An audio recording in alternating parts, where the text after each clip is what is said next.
Introduction of connections. Connections are the paste that holds a steel structure.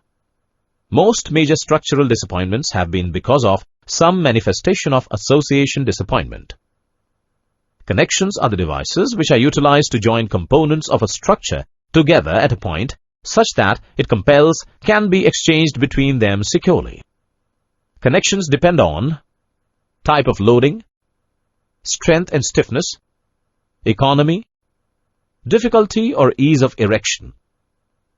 A connection may be proficient in the utilization of material. It may even now be extremely lavish to erect. Steel connection has an immediate impact on the expense of the encircling framework. Repetitive connection configuration may spare expense.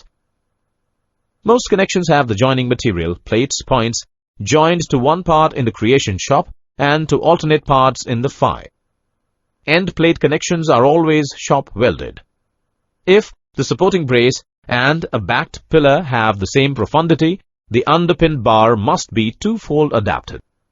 Based on means of connection: welded connections, shear connections, bolted connections, welded connections. Because of high expenses of work, broad field welding is the most costly part in a steel outline. Single-pass welds are more economical than multi-pass welds. Welding ought to be performed on exposed metal.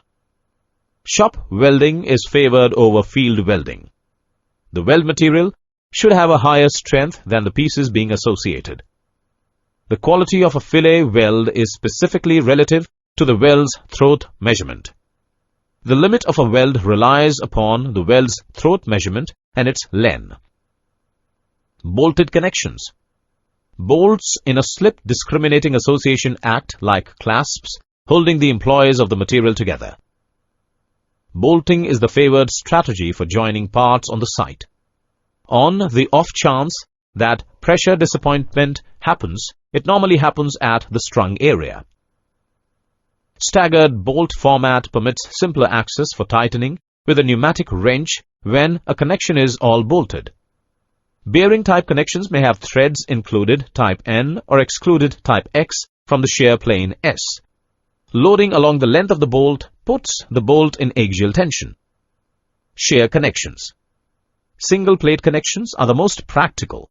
They should frequently be assessed for unconventionality. Shear connections are called simple connections, since they are expected not to exchange curving minute, in this way permitting end pivot of the part. Shear connections may be made to the web of the underpinned part while the spines stay detached. Seat or hanger connections are the only type of shear connections that connect to the flange of the supported beam. Angle connections tend to have lower load capacities than double angle connections. The related terms are